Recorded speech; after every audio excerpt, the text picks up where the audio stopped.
Alors, merci beaucoup. Donc, la prochaine personne à intervenir s'appelle Madame Giulia Di Giulio et elle est docteure en sciences de la vie. C'est en fait en pratiquant son métier de pharmacienne que Madame Di Giulio a eu envie de comprendre pourquoi certains individus ne répondaient pas toujours de la manière attendue à tel ou tel traitement médical. Et en fait, pour trouver une réponse à cette interrogation, elle a décidé d'entreprendre une thèse qu'elle a défendue avec succès en 2010.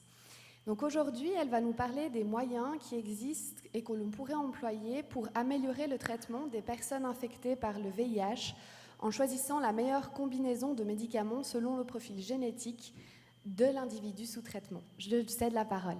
Merci. Alors.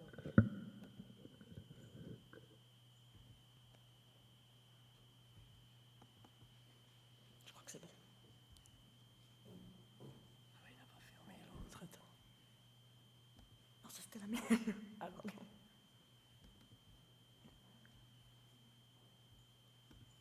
Merci. Alors, bonjour à tous. Donc moi, je vais essayer de vous convaincre en 10 minutes en fait, de l'importance de la médecine personnalisée, notamment lors de traitements antiviraux et plus précisément des antirétroviraux qui sont les médicaments administrés aux personnes infectées par le VIH. Alors tout d'abord, il faut savoir que nous ne sommes pas tous égaux face à un traitement médicamenteux. Et même si le but d'un médicament, c'est qu'il soit efficace, donc qu'il ait l'effet désiré, mais aussi qu'il soit bien toléré et donc qu'il n'ait pas d'effet secondaire, ce n'est malheureusement pas toujours le cas. Il peut arriver que le médicament soit efficace mais toxique. Il peut également arriver que le médicament soit bien toléré mais que malheureusement il n'ait pas d'effet thérapeutique. Au pire des cas, il peut même arriver que le médicament n'ait non seulement pas d'effet thérapeutique mais qu'en plus il soit mal toléré. Et finalement, et c'est ce que l'on recherche, il peut être efficace et bien toléré. Donc il existe de nombreux facteurs qui peuvent influencer la façon dont on va répondre à un traitement médicamenteux, dont la génétique. Et la pharmacogénétique consiste justement à étudier l'influence du code génétique sur la variabilité de réponse à un traitement médicamenteux.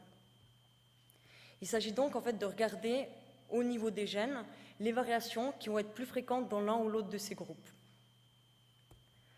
Maintenant, pourquoi est-ce que la personnalisation des traitements antirétroviraux est particulièrement importante? Alors, contrairement à certains médicaments qui sont utilisés de façon anecdotique,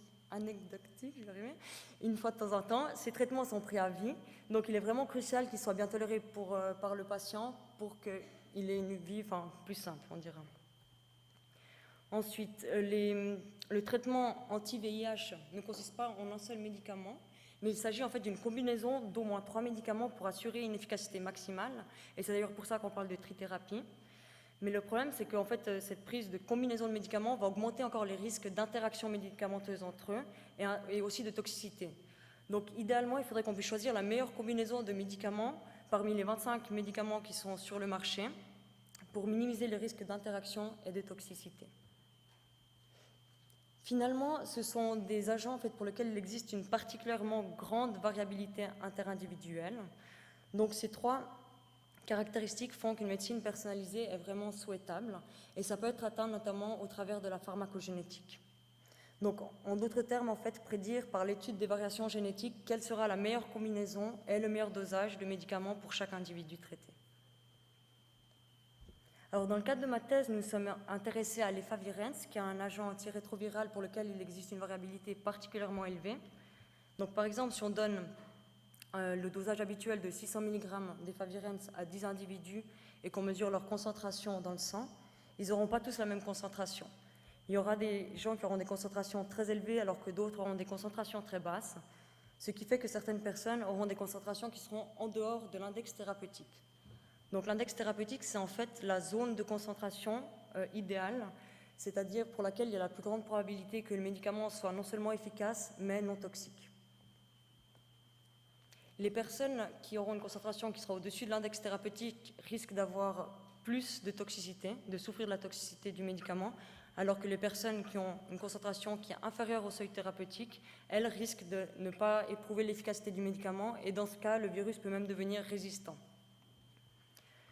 Donc une des explications de pourquoi il y a autant de différences de concentration d'un individu à l'autre va dépendre de la façon dont les individus vont métaboliser le médicament, c'est-à-dire l'éliminer de leur corps. C'est pour ça qu'on s'est intéressé aux gènes qui étaient impliqués dans le métabolisme de l'efavirenz. Alors, l'efavirenz est principalement métabolisé par le CYP2B6 et de façon accessoire par le CYP2A6 et CYP3A4. Et je vous rassure tout de suite, c'est les 3 seuls noms barbares que je vais utiliser pendant cette présentation, mais je vais les citer souvent. Donc, rappelez-vous. Alors, donc il a été démontré en fait que des variations génétiques dans le CYP2B6 étaient corrélées avec la concentration de l'efavirenz. En grande partie, d'ailleurs, c'était démontré par une de mes collègues, Marga. Et par contre, il reste une partie de la variation qui n'est pas expliquée, surtout chez les personnes qui avaient des variations qui rendaient le CYP2B6 peu efficace, donc qui altéraient la fonction du CYP2B6. Chez ces gens, il restait une variabilité qui n'est pas expliquée. Et ces gens sont justement les personnes qui sont les plus à même d'éprouver des risques de toxicité du traitement. Donc de là est née notre hypothèse de travail que chez ces personnes, peut-être les voies accessoires deviendraient beaucoup plus importantes. Et c'est pour ça en fait qu'on s'est focalisé sur ces voies accessoires, le CYP2A6 et le CYP3A4, et qu'on a regardé les variations génétiques dans ces 2 gènes. Maintenant, si on regarde la concentration de l'efavirenz, donc ici en fonction de l'efficacité cumulée des voies accessoires, les CYP2A6 et CYP3A4, voilà ce que l'on obtient et qu'on groupe les individus en fonction donc, de l'efficacité cumulée. On peut voir que la variabilité qui allait d'ici à ici est passablement diminuée et maintenant les 2 groupes ne se chevauchent plus. Donc maintenant, on s'est demandé, vu qu'on a pu corréler d'une certaine façon la concentration au profil génétique d'une personne, est-ce qu'on pourrait faire le processus inverse et prédire en fait le dosage adéquat pour une personne selon son profil génétique, au lieu de donner à tout le monde la dose habituelle de 600 mg d'efavirenz. Donc nos prédictions étaient les suivantes, que chez les personnes qui avaient des variations génétiques qui altéraient la fonction du CYP2B6, mais qui avaient des voies accessoires fonctionnelles, ces personnes nécessiteraient une diminution de dose de 400 mg au lieu des 600 mg habituels, et que chez les personnes qui avaient des variations génétiques qui altéraient les voies principales, enfin la voie principale et les voies accessoires, ces personnes-là nécessiteraient une dose réduite de 200 mg au lieu des 600 mg habituels. Donc pour tester cela, on a mesuré à 2 reprises la concentration de l'efavirenz dans le sang, donc à 2 reprises avant la réduction de dose et à 3 reprises après. Et je vais vous montrer les résultats obtenus pour une personne de chacun de ces groupes. Donc d'abord une personne qui avait le métabolisme de l'efavirenz altéré, donc les voies principales et accessoires. Cette personne, lorsqu'elle était sous 600 mg, donc le dosage habituel, elle avait des taux qui étaient passablement élevés, beaucoup trop en fait, et après la réduction de dose, ces concentrations tombent dans l'index thérapeutique et c'est ce qu'on voulait. La même chose est vraie également pour la personne qui avait des variations génétiques dans le CYP2B6, donc qui la rendait inefficace, mais qui avait les voies accessoires efficaces. Donc maintenant, on a pu démontrer que la prédiction selon le profil génétique préalable au traitement éviterait en fait des concentrations plasmatiques trop élevées. Donc idéalement, le but ce serait de commencer directement au bon dosage au lieu d'avoir des risques de toxicité quand la personne est sous 600 mg. Et ces risques de toxicité peuvent même engendrer en fait l'arrêt du traitement chez certaines personnes. On a finalement d'ailleurs regardé en fait les conséquences cliniques, c'est-à-dire est-ce que le profil génétique est vraiment lié à l'arrêt du traitement chez les individus qui sont sous traitement. Donc pour cela, on a regardé le pourcentage de personnes qui arrêtaient le traitement au cours de la première année de traitement. Alors, les individus qui ont une fonction du CYP2B6 normale, donc ces personnes, 28% d'entre elles arrêtaient le traitement au cours de la première année.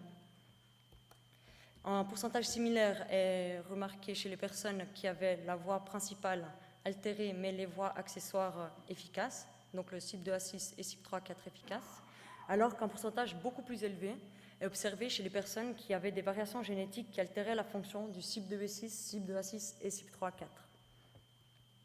Donc en cas de perte simultanée de la fonction des voies principales, des voies métaboliques principales et accessoires, on augmente le risque d'arrêter le traitement.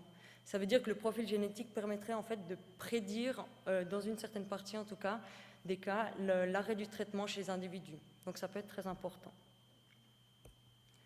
Alors finalement, en conclusion, j'espère vous avoir prouvé que c'était vraiment utile et bénéfique pour les individus en fait, d'étudier les variations génétiques du CYP2A6 et CYP3A4 particulièrement chez les personnes qui avaient une fonctionnalité du cible de B6 peu efficace, et qu'on pourrait donc procéder à des réductions de doses qui seraient bénéfiques tant à titre individuel, donc chez chaque patient, parce que ça augmenterait la tolérance au traitement, mais aussi, si on regarde à plus large échelle, à une échelle de population de patients traités, ça réduirait aussi drastiquement les coûts, parce que ça diminuerait par 2 ou 3 les coûts du traitement.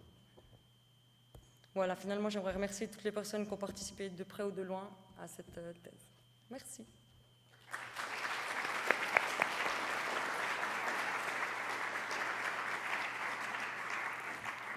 Merci. Alors, la petite rose. Et tout de suite, je me tourne vers la salle. Est-ce que quelqu'un aurait une question à poser à Madame Di Giulio?